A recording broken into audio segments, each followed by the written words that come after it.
कोई लक्ष्य मनुष्य के साहस से बड़ा नहीं, हारा वही है जो लड़ा नहीं। अगर आपने 10वीं परीक्षा पास कर ली है तो हो जाइए तैयार।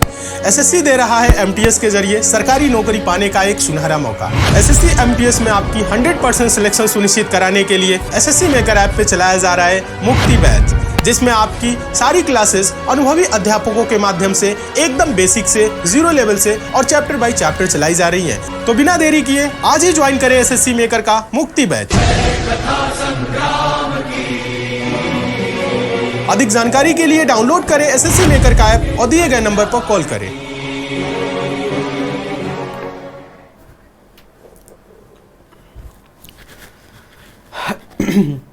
नमस्कार साथियों, कैसे आप सभी। मैं स्वनी चौधरी एक बार फिर आप सभी का हार्दिक स्वागत करता हूं आपके अपने परिवार एसएससी मेकर में। उम्मीद करता हूं कि आप सभी अच्छे होंगे। तो आज का हम डिस्कस करेंगे, आज का सेशन 24 जुलाई का, जिसमें हम यहाँ पर डिस्कस करने वाले हैं करंट अफेयर्स के क्वेश्चन जो आपके एग्जाम्स के लिए काफ़ी इंपॉर्टेंट है। चाहे आप कोई भी एग्ज़ाम प्रिपेयर कर रहे हो, आपके लिए काफ़ी ये क्लास इंपॉर्टेंट होने वाला है। तो सभी बच्चों को क्लास को ध्यान से देखना है। आपको ये रिकॉर्डेड क्लास मिल रहा है, ठीक है ना। हम जल्द ही लाइव होंगे तो आपको परेशान नहीं होना है, वो हमारी जिम्मेदारी है, ठीक है ना। हम लाइव मिलते हैं बहुत जल्द, लेकिन ऐसा नहीं कि आपको ऐसा लगे कि भाई क्लास लाइव नहीं है तो चीज़ें समझ में नहीं आई, आपको क्वेश्चन समझ में नहीं आया। ऐसा बिल्कुल भी नहीं होगा, बहुत बेहतर तरीके से चीज़ें आपको समझाई जाएंगी। चलिएगा स्टार्ट करते हैं। पहला क्वेश्चन, प्रतिवर्ष आयकर दिवस किस दिन मनाया जाता है? On which day income tax celebrated every year. ठीक है, तो आपको ध्यान रखना है जो आयकर दिवस है, ठीक है, ये हम कब मनाते हैं? 24 जुलाई को इसको मनाया जाता है, ठीक है ना। कब? 24 जुलाई को इसको मनाया जाता है, ध्यान रखना।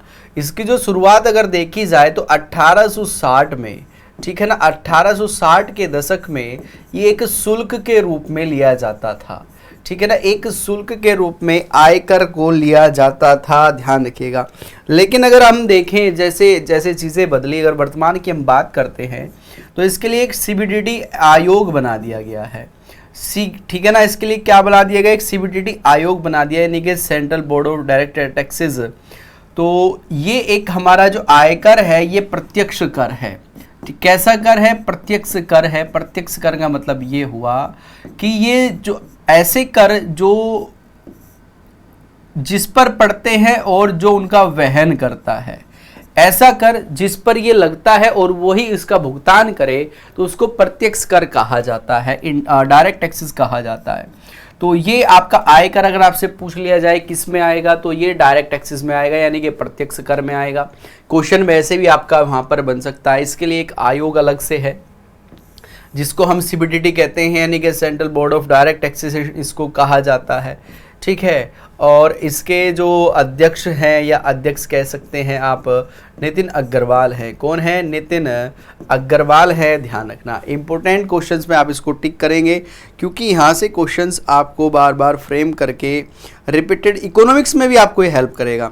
आप पूछते हो ना कि सर जी इकोनॉमिक्स में ये कैसे हेल्प करेगा, तो ये भाई इकोनॉमिक्स में भी आपको हेल्प कर सकता है। आयकर आपसे पूछा जा सकता है कि भाई आयकर जो है ये आयकर जो है ये किस में आता है, ठीक है। तो नितिन अग्रवाल को आपको याद रखना है। कौन है? नितिन अग्रवाल, इसके अध्यक्ष यहाँ पर हैं, जो सीबीडीटी हमारा आयोग है। हाल ही में कॉमिक कॉन इंडिया ने 17 से 18 फरवरी में, ठीक है ना, इंडिया ने 17 से 18 फरवरी 2024 में अपने पहले संस्करण की मेज़बानी कहाँ करने की घोषणा की है? चेन्नई में, लखनऊ में, दिल्ली में या फिर मुंबई में? ये कॉमिक्स जो होती हैं, कॉमिक्स आपने बचपन में काफ़ी कॉमिक्स पढ़ी होगी, तो यहाँ पर काफ़ी लेखक अपने द्वारा लिखी हुई कॉमिक्स का जो है क्या करेंगे? प्रस्तुत करेंगे, इनोवेशंस करेंगे, ठीक है, वहाँ पर दिखाया जाएगा। तो ये भारत में अपनी तरह का पहला ये आयोजन किया जा रहा है जो चेन्नई में होगा, ठीक है ना। चेन्नई तमिलनाडु में इसका आयोजन किया जाएगा। और ये कब किया जाएगा? ये 17 से 18 फेब 2024 की हम बात कर रहे हैं, यानी कि नेक्स्ट ईयर ये होना है। इसको अभी से डिक्लेयर कर दिया, ठीक है ना। अभी से इसको डिक्लेयर कर दिया गया है, होना है 2024 में, लेकिन अभी से इसको डिक्लेयर वहाँ पर कर दिया है, ठीक है। चलिए, हाल ही में किस विश्वविद्यालय ने अपने शताब्दी वर्ष के उपलक्ष्य में विरासत बिंदु, ठीक है ना, विरासत बिंदु का अनावरण किया है? ये उपलक्ष्य है भाई, उपलक्ष्य में विरासत बिंदु का अनावरण किया है, ठीक है। तो यहाँ पर इन्होंने जो लखनऊ विश्वविद्यालय है इसने अपने 100 वर्ष शताब्दी वर्ष या कह सकते हैं स्थापना के पूर्ण होने के उपलक्ष्य में जो वहाँ पर 100 वर्ष पुरानी ईंट थी, ठीक है ना, ईंट थी, वह लकड़ी का जो लठ था उसका अनावरण अपने परिसर में किया है। लखनऊ विश्वविद्यालय के परिसर में इसका अनावरण किया गया है। सिर्फ किस उपलक्ष्य में कि इसने अपने शताब्दी वर्ष पूरा कर लिया। शताब्दी का मतलब होता है शतक, मतलब 100 वर्ष जो पूरा कर लेता है उसको शताब्दी वर्ष में हम काउंट करते हैं। जैसे दशक के बारे में मैंने आपको पहले भी बताया था, दशक किसे कहा जाता है। 10 वर्ष को एक दशक में काउंट किया जाता है, ठीक है ना, 10 वर्ष को एक दशक में काउंट हम करते हैं, ठीक है। तो ऑप्शन नंबर 3 का हो जाएगा आपका ऑप्शन नंबर ए सही हो जाएगा, लखनऊ इसका आंसर होगा। सीमेंट मैन्युफैक्चरर्स एसोसिएशन ने अपना अध्यक्ष किसे चुना है? शांतनु देशपांडे को, अरविंद कुमार को, नीरज आखोरी को या फिर सुजीत पुरी को, ठीक है ना, किसखंजीत पुरी को, किसको चुना है सीमेंट मैन्युफैक्चरिंग एसोसिएशन ने? तो इसमें जो नीरज आखोरी हैं, कौन है? नीरज आखोरी, इनको चुना गया है भाई, ठीक है, ध्यान रखना। शांतनु देशपांडे, आपने मिशेलन के बारे में सुना होगा, मैंने आपको बताया था मिशिगन जो है ये एक कंपनी है जो टायर बनाती है। क्या बनाती है? टायर बनाती है, ये कंपनी है। तो इस कंपनी ने इनको इंडिया का एमडी व सीईओ नियुक्त किया है, ठीक है ना, इंडिया का एमडी व सीईओ नियुक्त किया है शांतनु पांडे को, ठीक है ना। चलिएगा नेक्स्ट है, विश्व शतरंज दिवस किस दिन मनाया जाता है? ये शतरंज दिवस है भाई, जो चेस डे है, ये किस दिन हम मनाते हैं? वर्ल्ड स्वराजनीय शतरंज है भाई, चेस डे जिसको बोला जाता है। चेस डे किस दिन मनाया जाता है?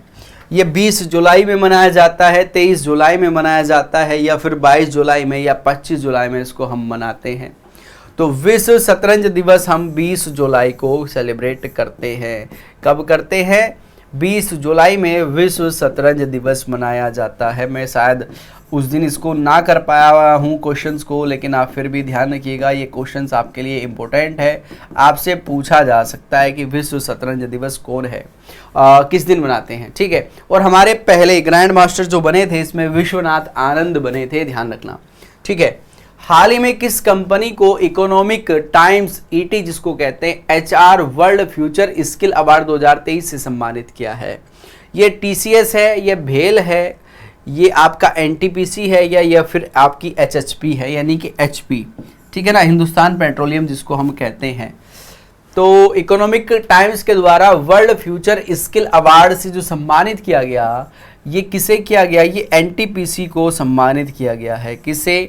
NTPC, national thermal power corporation of India, ठीक है, national thermal power corporation of India, NTPC एक ये सार्वजनिक उपक्रम है, ध्यान रखना।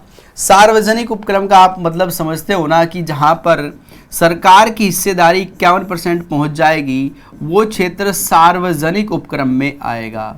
किस में आएगा? सार्वजनिक उपक्रम में आएगा, ध्यान रखना। जहां पर सरकार की हिस्सेदारी किसी भी कंपनी में 51% अगर पहुंच जाती है तो उसको सरकारी उपक्रम में, सार्वजनिक उपक्रम में हम कंसिडर करते हैं। चलिए, हाल ही में अजीत सिंह ने पेरिस में आयोजित पैरा एथलेटिक्स में स्वर्ण पदक जीता, ठीक है। ये किस खेल से संबंधित है? ये कौन सा खेल खेलते हैं? हम बात कर रहे हैं अजीत सिंह की। अभी पेरिस में क्या चल रहे हैं? पैरा एथलेटिक चैंपियनशिप का आयोजन वहां पर चल रहा है, ठीक है। तो ये जो खिलाड़ी हैं ये किस क्षेत्र से संबंधित हैं जिन्होंने वहां पर गोल्ड जीता है? तो ये जेवलिन के खिलाड़ी हैं। किसके? जेवलिन के ये खिलाड़ी हैं। जेवलिन का मतलब होता है भाला फेंक। ये भाला फेंक के खिलाड़ी हैं। जैसे नीरज चोपड़ा के बारे में आप पढ़ते हो, किसके? नीरज चोपड़ा के बारे में आप पढ़ते हो, तो वो भी जेवलिन थ्रो के प्लेयर हैं। तो यहाँ पर पैरा एथलेटिक्स चैंपियन जो हुई तो उसमें इन्होंने क्या फेंका है? उसमें इन्होंने भाला फेंका है और स्वर्ण पदक वहाँ पर लिया है, ठीक है। तो ये क्वेश्चन आपको वहाँ से पूछा जा सकता है। अजीत सिंह का नाम आपको याद रखना होगा। हाल ही में केंद्र सरकार ने प्रधानमंत्री ग्रामीण आवास योजना के तहत 1,44,220 घर किस राज्य को वर्ष 2023-24 के लिए आवंटित किए हैं, ध्यान रखना। ग्रामीण आवास विकास योजना के तहत आपने देखा भी होगा, ग्रामीण आवास विकास योजना जो है ये ऐसे लोगों को घर मुहैया कराती है जिनके पास घर नहीं है या कच्चे मकान हैं, उनको पक्का कराना, ठीक है। तो ये उनमें सहायता भी देते हैं। तो उसी के चलते उत्तर प्रदेश सरकार को 2023-24 के लिए सरकार ने 1,44,220 घर आवंटित किए हैं कि पूरे राज्य में आपको 2023-24 में इतने आवास और बनवाने हैं, या कह सकते हैं अभी इतने आवासों की और कमी वहां पर बनी हुई है, ठीक है। चलिए, हाल ही में किस राज्य ने गजह कोथा अभियान शुरू किया है? ये गजह कोथा अभियान क्या है, इसके बारे में थोड़ा सा आपको जानना है। और ये किसने शुरू किया है? ये असम ने शुरू किया है भाई। किसने? ये असम ने शुरू किया है। ये केरल है, ध्यान रखिएगा। तो ये तेलंगाना नहीं है, ये तेलंगाना है, ठीक है, ठीक है ना, ये तेलंगाना है। तो ये असम के द्वारा इसको शुरू किया गया है। अब ये गजह कोथा क्या है? आपने मानव और हाथी के संघर्ष के बारे में जरूर सुना होगा, मानव हाथी संघर्ष का। कभी हाथी जो है मानव को क्षति पहुंचा रहे हैं, कभी मानव हाथी को क्षति पहुंचा रहे हैं। तो इन समस्याओं को दूर करने के लिए अभी गज कोथा अभियान चलाया गया है असम सरकार के द्वारा। और ये चाहते हैं, या इसका जो ऑब्जेक्टिव है, या इसका जो अभियान का उद्देश्य है, लोगों को हाथी के कल्चर के बारे में बताना, या लोगों को हाथी के नेचर के बारे में बताना कि भाई हाथी से आप कैसे व्यवहार करोगे, ठीक है। ये उनका जो टेम्परामेंट है वो कैसा होता है, ठीक है, उसके बारे में आगाह करना, उनकी संस्कृति के बारे में बात करनी, उनके महत्व को लेकर बात करनी, यानी कि लोगों में जागरूकता बढ़ाना, अवेयर उनको करना कि पशुओं से, जानवरों से, जंगली जानवरों से हमारे प्रकृति को, हमें क्या इसका प्रॉफिट है, लाभ है, ठीक है। इसी को गजह कोथा अभियान कहा। हाल ही में किस देश ने स्कूलों में यौन शिक्षा को अनिवार्य कर दिया है? आयरलैंड ने, अमेरिका ने, भारत ने, या फिर पोलैंड ने? ये किया गया है भाई आयरलैंड के द्वारा। यौन शिक्षा को उन्होंने क्या कर दिया? कंपलसरी कर दिया। अब यहाँ पर यौन शिक्षाओं पर चर्चा होंगी। जैसा कि आप देखते हो काफ़ी ऐसी महिलाएं हैं, काफ़ी ऐसे पुरुष हैं जो इन चीज़ों से थोड़ा सा बचना चाहते हैं, मतलब इन पर चर्चा नहीं करना चाहते। इन चीज़ों को लेकर वो एक बहुत विकराल रूप फिर धारण करती है, ठीक है। जो रिलेशंस होते हैं उनके बारे में चर्चा नहीं करना चाहते, एक हेल्दी रिलेशन कैसा होना चाहिए उसके बारे में चर्चा नहीं करना चाहते, ठीक है ना। तो उस पर ये चर्चाएँ होंगी कि आपको सेफ कैसे रहना है, ठीक है ना, क्योंकि ये नेचुरल है, नेचुरल चीज़ें हैं, तो इनको आप अवॉइड नहीं कर पाओगे। तो इसको आप बेहतर कैसे कर सकते हो, साथ ही साथ अपने स्वास्थ्य को ध्यान में रखते हुए, तो उस पर ये चर्चाएं करने के लिए वहाँ पर ये लागू कर दिया गया है, ठीक है। चलिएगा, हाल ही में किसे golden peacock environment management award 2023 से सम्मानित किया है, ठीक है। तो ये जो सम्मानित किया, ये एटीएल कंपनी है। कौन सी कंपनी है? एटीएल कंपनी है। इसको सम्मानित किया गया है golden peacock environment management award से। तो ऑप्शन नंबर आपका यहाँ पर बी सही हो जाएगा। कौन सा? ऑप्शन नंबर आपका बी यहाँ पर सही हो जाएगा, ध्यान रखेंगे, ठीक है। चलिएगा, नेक्स्ट क्वेश्चन आपके लिए यहाँ पर, कार्मिक मंत्रालय के तहत सार्वजनिक शिकायतों को संबोधित करने में कौन सा राज्य शीर्ष पर रहा है? हमारा जो कार्मिक मंत्रालय है, इसने रिपोर्ट जारी की और इसने बताया कि जो सार्वजनिक शिकायतें आती हैं, जो दफ्तरों में शिकायतें आती हैं, चाहे वो कोई भी डिपार्टमेंट हो, कोई भी दफ्तर हो, तो उस शिकायत को अच्छी तरीक़ा से निपटान करने में जो सिक्किम राज्य है ये अग्रणीय है। सिक्किम पहले नंबर पर है, सबसे बेहतर तरीके से एड्रेसिंग जो करता है समस्याओं को सिक्किम करता है, उसका निवारण भी सिक्किम ही बेहतर करता है। दूसरे नंबर पर आपका है अरुणाचल प्रदेश, दूसरे नंबर पर अरुणाचल प्रदेश को रखा है। तीसरे नंबर पर इसमें असम को रखा गया है। तो आपको तीनों फर्स्ट, सेकंड, थर्ड याद रखने हैं। आपको पूछा जा सकता है कि निम्नलिखित में से दूसरे नंबर पर कौन है, निम्नलिखित में से तीसरे नंबर पर कौन है, ये आपसे पूछे जा सकते हैं, ध्यान रखिएगा। तो मैंने आपको यहाँ पर बता दिया, फर्स्ट कौन है, सिक्किम है, सेकंड अरुणाचल प्रदेश है, थर्ड कौन है, थर्ड आपका असम है। ठीक है, चलिए। हाल ही में उड़िया समाचार स्टेशन ने एक AI आधारित भारत की पहली निम्न में से किस एंकर का अनावरण किया है? AI आधारित किस एंकर का अनावरण इन्होंने किया है?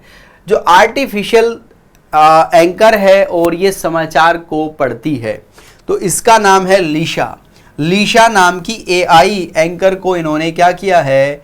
अनावरण किया है। और ये क्षेत्रीय भाषा में क्या करेगी? क्षेत्रीय भाषा में समाचार या न्यूज़ को पढ़कर सुनाएगी। तो इसको याद रखना, ये उड़ीसा के द्वारा इसको ईजाद किया गया, लीशा। ठीक है।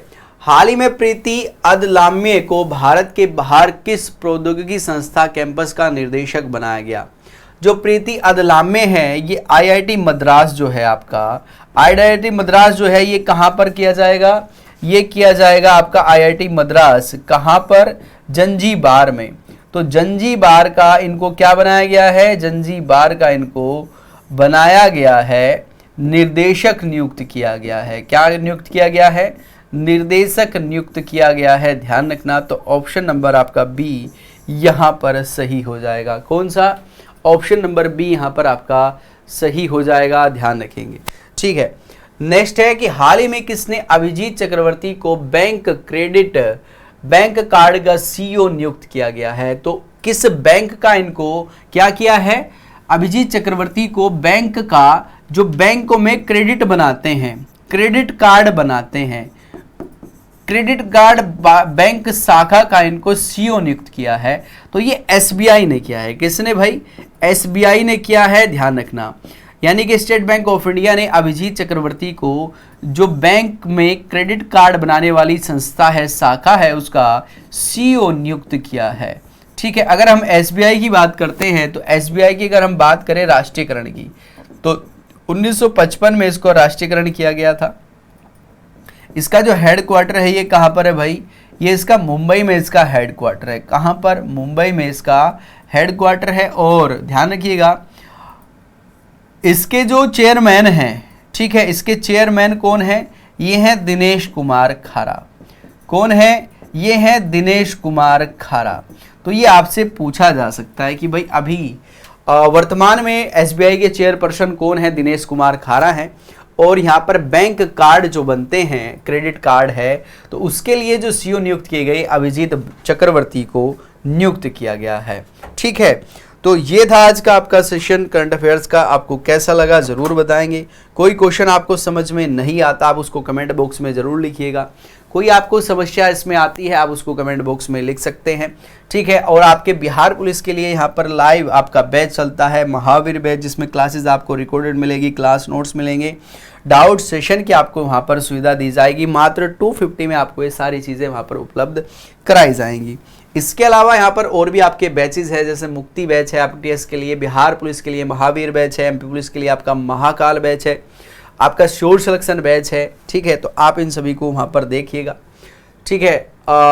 आपकी जो क्लासेस चलती हैं, ये रात 8 बजे मैथ्स और रीजनिंग की क्लास चलती है यूट्यूब पर लाइव, अजय सर के द्वारा एक क्लासेस होती है। सुबह 6 बजे आपकी करंट अफेयर्स की क्लास है, 8 बजे आपकी मैथ की क्लास है, 9:30 बजे आपकी इंग्लिश की क्लास है, 11 बजे आपकी GK GS की क्लास है, 2 बजे आपकी फिर से GK GS की क्लास है, 4 बजे रीजनिंग है, 5 बजे हिंदी है और 6 बजे आपकी MP पुलिस और बिहार पुलिस के लिए क्लासेस होती है। और ये रात 8 बजे आपकी क्लासेस वहाँ पर होती है। कुछ लिंक आपको दिए गए हैं। ये SSC मेकर एप्लीकेशन डाउनलोड करने के लिए लिंक आपको दिया है। यहाँ से आप PDF लेंगे, टेस्ट सीरीज आपको यहाँ पर मिल जाएगी, कोर्स के बारे में जानकारी आपको मिल जाएगी। आप हमें इंस्टाग्राम पे फॉलो कर सकते हैं, फेसबुक पे फॉलो कर सकते हैं। ये भाई आपका टेलीग्राम चैनल है जिसको आपको ज्वाइन करना है। ये आपका ट्विटर चैनल है, ये आपका यूट्यूब चैनल है जिसको आपको सब्सक्राइब करना है, बेल आइकन का बटन दबाना है। ठीक है।